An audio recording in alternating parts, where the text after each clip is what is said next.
Medicina Preventiva y Salud Pública de la Universidad de Huelva y el director del laboratorio del Observatorio de Enfermedades Profesionales del Instituto Andaluz.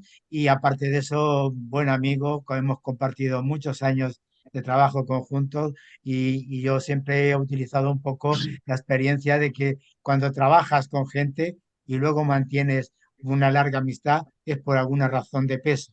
Y en este caso es la generosidad, la ética y sobre todo la creatividad, porque Carlos es un trabajador incansable.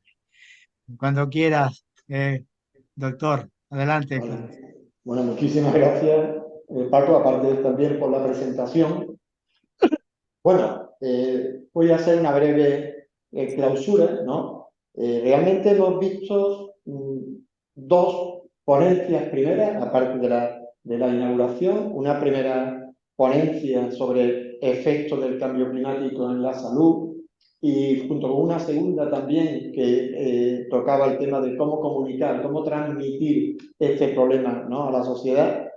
Una tercera que ya marcaba mucho más los efectos en el mercado laboral, en los trabajadores, y una cuarta de investigación, ¿no?, que yo creo que también es un reflejo, primero, que el Instituto Andaluz de Prevención de Riesgos Laborales tiene una sensibilidad por el problema, y por otra parte, que se puede hacer una investigación aplicada, que desde España o desde Andalucía podemos hacer una investigación de calidad como es esta, que es de una enorme calidad. No necesitamos solo leer los libros, ¿no?, o artículos suecos, Estados Unidos o de otros sitios, sino aquí también podemos investigar, porque no solo es describir problemas, sino aplicar soluciones, que creo que también es algo importante. Voy a compartir la pantalla.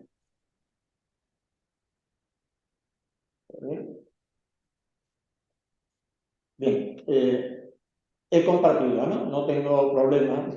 Bien, de acuerdo. Bien, hemos visto también, y me ha llamado la atención, porque Carmen tocó el tema de los efectos en la inseguridad laboral o en el mercado de trabajo.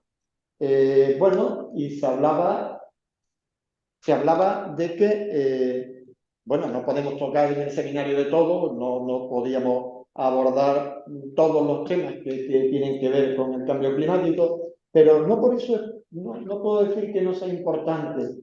Es especialmente importante. Yo creo que si no vemos el coste por parte de la empresa o los trabajadores, no se va a hacer absolutamente nada. O sea, lo que puede cambiar es realmente ver muy próximo que esto está generando, bueno, algo inmediato en las empresas, en nuestra propia empresa, en cualquier trabajador, desde el ámbito económico y desde el ámbito de la salud. Pero si solo hablamos de salud y no hablamos del ámbito económico, creo que por lo menos en la perspectiva nuestra, que estamos hablando de prevención de riesgos laborales, lo que podemos hacer desde la empresa, lo que pueden hacer los trabajadores, creo que cometeríamos un error si no lo plantamos en algo que sea visible, algo económicamente visible y que nos dé a todos. Solo el ejemplo de la falta de agua nos ha llevado a que se hayan cerrado empresas recientes. Sevilla, hay quien no lo sabe, es la máxima producción de arroz durante muchísimos años. Bueno, ya lleva años en donde no puede producir nada porque no hay suficiente agua. En Huelva tenemos los frutos rojos, que con toda la controversia, aparte de Doñana, realmente era un gran sistema de producción y un gran avance para trabajadores, para empresas, y ahora con la sequía estamos teniendo grandes problemas.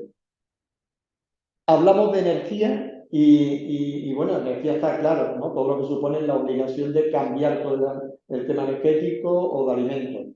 Pero por poner también una parte positiva, no solo negativa, hoy mismo se ha presentado en Madrid un enorme proyecto de hidrógeno líquido que se va a hacer en Huelva. O sea, Huelva va a ser un referente inmediato en hidrógeno líquido. ¿Y con esto qué quiero decir?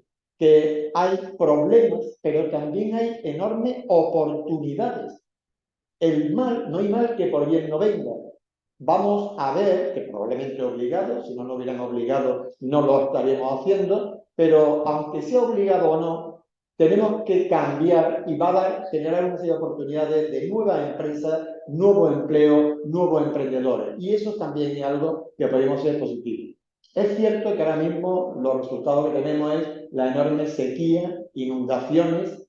Claro, es absurdo, no tenemos agua, tenemos mucha agua. El día 23 de este año se tuvo que cerrar la Universidad de Huelva. Y yo un poco temeroso porque el 24 tenía un seminario, no sabía si iba a poder celebrar el seminario el día 24 porque estaba cerrada la universidad. Claro, estamos hablando de conjugar sequía con inundaciones. Hoy mismo sigue habiendo inundaciones importantes en cerca, muy cerquita de Huelva, ¿no? Estamos viendo plagas, ¿no? Las plagas, porque claro, la falta de agua, esta sequía o incluso ciertos lagos está produciendo que vuelvan a aparecer una serie de mosquitos y plagas con nuevas enfermedades. El calor extremo, ¿no? Se ha hecho una presentación estupenda, ¿no? De los efectos del calor en todas las versiones, ¿no? Pero esto también está repercutiendo en una menor producción. El aceite ha subido porque tenemos una menor producción, etcétera. Esto supone que nos están obligando a cambiar los sistemas de producción o los tipos de productos en el campo. Se habla de ofertar a los que están trabajando con frutos rojos que cambien y que a través de una serie de leyes y de ayuda del Estado puedan cambiar otro tipo de producción. Pero claro, esto va a repercutir en los empresarios y también en los trabajadores en el sistema productivo. Por lo tanto, yo creo que obviar el tema de la repercusión directa en el sistema productivo, en la empresa, en los trabajadores, en el empleo o en el desempleo, etcétera, sería no ver la auténtica realidad. Y se ha hablado también de la investigación de Julio Díaz y de Cristina Linares en la Escuela Nacional de Sanidad, ¿no? Pero hay otros proyectos y hay muchos proyectos donde estamos calculando la mortalidad atribuida al calor en España y cosas similares. En este caso he puesto pues, la Universidad de Valencia junto con una serie de fundaciones, institutos, etcétera, que es simplemente conjugar el registro oficial de mortalidad con datos de meteorología. Y es un ejemplo más. Pero con esto podemos sacar a la luz que en el año 2022, en ese periodo de día de extremo calor, pues se atribuyó más de 3.000 muertes. Por lo tanto, los investigadores, yo soy de salud pública, podemos sacar datos de los muertos atribuidos solo al calor. Pero claro, tendríamos que ver los muertos atribuidos al calor y a las inundaciones y al fuego y a todos aquellos efectos que tienen que ver con el cambio climático. Hoy hemos dado exclusivamente, yo creo que un punto más de los muchos aspectos que tienen que ver con cambio climático. Ya digo, también me gustaría que en un segundo seminario habláramos de todos los aspectos negativos y de todas las oportunidades que se han ido creando por el cambio climático, que también las hay. Sectores se ha hablado y evidentemente es lo primero que uno se fija por estar al aire es agroforestal, ganadería, la pesca, indudablemente la construcción, ¿no? Estamos hablando de que en periodo de verano y simplemente en sitios como, ahora mismo Andalucía, desgraciadamente ya en las épocas de mucho calor no solamente son en Sevilla o en Huelva o la parte del sur, sino lo tienen en toda España y probablemente en todos sitios. Por lo tanto, hay que cambiar el horario de trabajo, afecta al transporte, pero también está afectando a colectivos que nos parecen raros, como sanitarios, bomberos o policías. ¿Por qué? Porque está habiendo grandes catástrofes, grandes inundaciones, y tiene que haber un personal que atienda y que vaya para intentar arreglar o salvar este tipo de problemas. Por lo tanto, podríamos decir que está afectando a nivel laboral a todos los niveles productivos.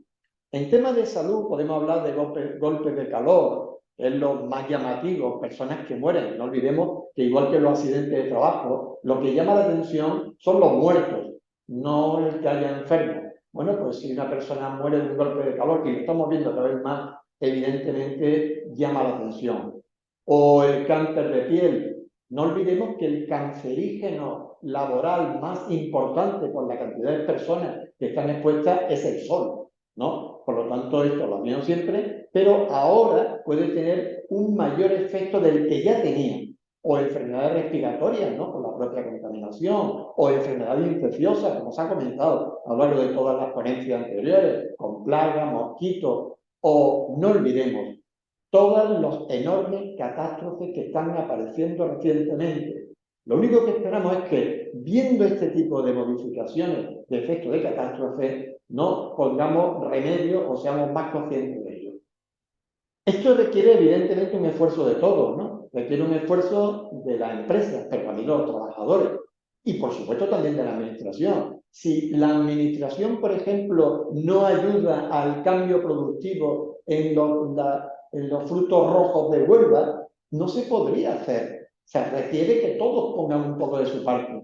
Pero también no olvidemos, y hemos visto la importancia de la comunicación, que cuando le decíamos a un joven que el tabaco le iba a producir un cáncer, simplemente no le planteaba ningún problema. ¿Por qué? Porque a 20, 30 años, evidentemente, nadie se motiva. El efecto de cambio climático no motiva nunca a largo plazo. Igual que decir que hay una biodiversidad que se va a desaparecer, probablemente a una enorme cantidad de población no le generaba ningún problema. Yo creo que es mucho más importante ver lo que está ocurriendo ahora. Hubiera preferido que no hubiera catástrofe, pero es cierto que con los problemas que estamos viendo ahora de sequía extrema, de inundaciones, etcétera, etcétera, además cada vez más frecuente, va a ser mucho más fácil que los empresarios que ven cómo se afecta su trabajo directo, cómo tienen que cambiar o cómo tienen que cerrar, o los trabajadores o la misma administración va a tener que tomar conciencia. Yo creo que esto es lo que realmente hace que se puedan crear seminarios como como el actual, que se incluya en la agenda de todos los organismos públicos, la Comunidad Autónoma Andaluza, en este caso el Instituto Andaluz de Prevención de Riesgos Laborales, o documentos, seminarios nacionales, internacionales, etc. Por lo tanto, solo me queda, quería hacer un repaso de lo que era el seminario, bueno, dar las gracias a los ponentes y al coordinador, ¿no? A Luis Colmenero, Jesús de la Osa, a Carmen Mancheño, a Ángel Callejón y, evidentemente, al ponente coordinador Francisco Márquez o Paco Márquez, como la mayoría de los amigos lo llamamos, ¿no? Y tampoco podemos olvidar a todos los inscritos. Ha habido más de 200 inscritos, 200 y pico, y un porcentaje bastante alto de personas que estaban permanentemente conectados, ¿no? Y por último, evidentemente, al Instituto Andaluz de Prevención de Riesgos Laborales, que es el que financia este tipo de actividades. Y que para mí me parece que lo que más me agrada es que tiene sensibilidad por parte de organismos de la Junta de Andalucía el que este tema del cambio climático y sus efectos en la salud laboral principalmente es algo digno de interés. Solo avisar que se va a enviar un certificado a todos los participantes que hubieran enviado su DNI y correo electrónico, lógicamente, ¿no? Que se está grabando, que se va a maquetar posteriormente y una vez que esté ya maquetado y disponible se subirá a la web del laboratorio y también seguramente se subirá a YouTube. Pero en la web del laboratorio, que es fácil, si se pone LADEP, L-A-D-E-P en Google aparece, evidentemente si pone laboratorio de enfermedades profesionales sale mal, pues podéis ver no solamente esta presentación, sino presentaciones de seminarios anteriores, como hace una semana, ¿no? Que también fue un seminario que creo que era bastante interesante sobre el retorno al trabajo, ¿vale? Y otra mucha información que yo creo que puede ser de interés. Muchísimas gracias a todos.